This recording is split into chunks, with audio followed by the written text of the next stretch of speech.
Hello everyone, welcome to History and Culture. Lighting the sky lantern is an extremely harsh punishment in ancient China. Typically used to punish those who were considered to have committed serious crimes. This form of torture combined both mental and physical torment, and was sometimes referred to as pouring human oil wax. According to historians, lighting the sky lantern was not originally a form of torture, but rather a common tradition during ancient festivals. People would light lanterns during celebrations, hoping to bring peace and safety in the coming year. However, it was this seemingly innocent practice that gave ancient officials the inspiration to create a brutal form of punishment. During the preparation phase, those condemned to lighting the sky lantern were treated no differently from other prisoners. They would be kept in the prison for several days, awaiting execution. However, unlike most prisoners sentenced to death, who would be taken directly to the execution grounds, those sentenced to lighting the sky lantern were subjected to a different treatment. The day before execution, these prisoners were usually forbidden from eating or drinking, and did not receive the final meal that other death row inmates typically enjoyed. They would also be stripped of their clothing and left to dry in their cells all day, ensuring their skin was completely dried out. The following day, the prisoners would be taken to a special location, where the jailers would tightly wrap them from head to toe in hemp cloth, making them look like mummies. At this point, they could no longer struggle. Their bodies were tightly bound, causing excruciating pain and discomfort that was unbearable. But this was only the beginning.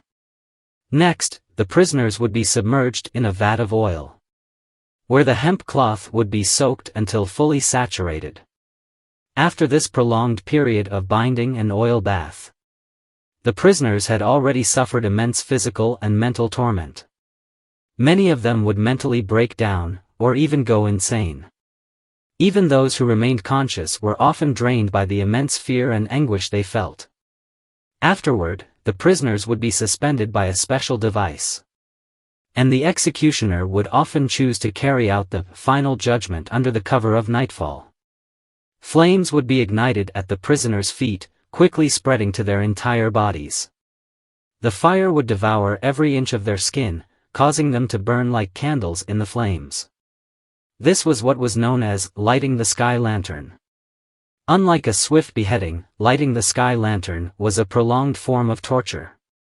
The prisoners had to endure the intense pain of their skin being seared by fire until they lost consciousness and eventually died from the excruciating pain. Because of this, lighting the sky lantern was considered one of the 10 most brutal tortures in history, and even today, many people shudder at the thought of its details. It is worth mentioning that the first person to be subjected to lighting the sky lantern was a very famous figure, Dong Zhuo. Dong Zhuo lived during the Three Kingdoms period and was a warlord and powerful minister during the late Eastern Han Dynasty. He held immense power, virtually controlling the emperor to command the lords, and dominated the government. However, such great power led him to become increasingly tyrannical and overbearing. Dong Zhuo monopolized the administration, spreading fear throughout the land, surrounded by trusted subordinates, and even overstepping the emperor's attire and carriage. He held the titles of Grand Tutor and Prime Minister. During his rule in Chang'an, Dong Zhuo committed many outrageous acts. For example, he abolished the old 5-zhu currency and decided to mint small coins out of copper. However, these small coins were crudely made, lacking contours and inscriptions, and the common people refused to use them. As a result, market order collapsed, prices soared, and the public was filled with complaints. Dong Zhuo's tyranny made him increasingly unpopular, accumulating more enemies both in the imperial court and among the people. Under these circumstances, the Minister of Works, Wang Yun, decided to assassinate Dong Zhuo and even convinced Dong Zhuo's adopted son, Lu Bu, to join the plot. Wang Yun and Lu Bu thus formed an alliance, preparing to eliminate Dong Zhuo when the opportunity arose. One day, Dong Zhuo was traveling in his carriage to the Weiyang Palace, to attend a ceremonial greeting celebrating the emperor's recovery. Lu Bu accompanied him, acting as his bodyguard. As soon as Dong Zhuo entered the palace gates, Wang Yun and some soldiers, who had been waiting for a long time, suddenly rushed out with the intention of assassinating him. Dong Zhuo was terrified and shouted, "Where is Lu Bu?" He urgently called for Lu Bu to come to his rescue. However, at that moment, Lu Bu calmly drew out the imperial edict he had prepared in advance and shouted, "There is an edict to punish the traitor." Only then did Dong Zhuo realize that Lu Bu had betrayed him. He angrily cursed, "Lu Bu, how dare you!" But Lu Bu, leading his men, immediately beheaded Dong Zhuo on the spot, ending the life of this once dominant power figure. However, this was not the end. The young officer responsible for guarding Dong Zhuo's body, filled with disgust for this tyrant, decided to make Dong Zhuo's death even more gruesome. He came up with a plan. He cut open Dong Zhuo's belly, placed a wick inside, and lit it. The wick inside Dong Zhuo's body burned fiercely, the flame spreading relentlessly. The fire lasted for 3 days and nights, eventually burning his body to ashes. Dong Zhuo became the first person in history to be lit as a lantern. According to historical records, Dong Zhuo was not the only person to suffer such a fate. When the Taiping Heavenly Kingdom was first established, Yang Xiuqing was one of its main leaders. Soon after the Taiping army captured Yong'an Prefecture, Hong Xiuquan issued an edict to award the titles of kings to 5 leaders, the East King, the West King, the South King, the North King, and the Wing King. Yang Xiuqing became the East King, 9,000 years, while Xiao Chaogui, West King, Feng Yunshan, South King, Wei Changhui, North King, and Shi Dekai, Wing King, all governed under his control. This officially established Yang Xiuqing's supreme authority within the Taiping Heavenly Kingdom, second only to the Heavenly King, Hong Xiuquan.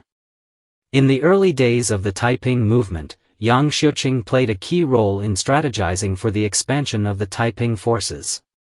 The decision to move the capital to Tianjin, modern-day Nanjing, was made according to his will.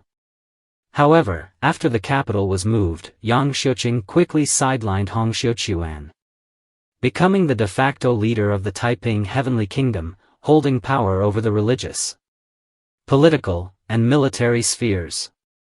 In addition, he issued an announcement that he would select a concubine to enrich his harem. Officials at all levels received the notice and began searching for beautiful women, including Zhu Jiumei. Before this, Zhu Jiumei had befriended a female officer of the Taiping army, and the two became close, like sisters. Zhu Jiumei confided in the officer that she did not want to become Yang Xiuqing's concubine. The officer, impressed by Zhu Jiumei's beauty, talent, and ability to play the guqin, felt that she should not be made a concubine and was too good for such a fate. So, she decided to hide Zhu Jiumei to prevent her from participating in the selection. However, Yang Xiuqing had already gathered information about all the women involved in the selection. He knew exactly who participated and who did not. He ordered his men to find Zhu Jiumei, and they eventually tracked her down. When Yang Xiuqing first laid eyes on Zhu Jiumei, he was deeply captivated by her beauty and decided to make her his concubine. Despite Zhu Jiumei's firm refusal, he forcibly took her as his wife. Once in Yang Xiuqing's household, Zhu Jiumei's hatred grew stronger. She refused to live this humiliating life, and secretly prepared arsenic, intending to poison Yang Xiuqing. However, as she was about to carry out her plan, Yang Xiuqing caught her in the act. Enraged, he ordered her capture and decided to punish her using the brutal, pointing the lantern, torture. Soon, Zhu Jiumei was tied up and hung in the public square.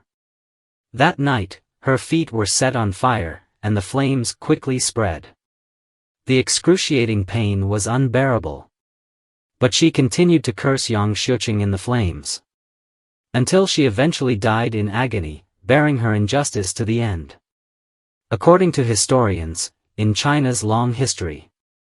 Punishments were not only a tool wielded by rulers but also reflected their means of controlling society and maintaining power. This is the History and Culture channel. Liking and subscribing are the greatest help and support to us. Thank you everyone and see you in the next time.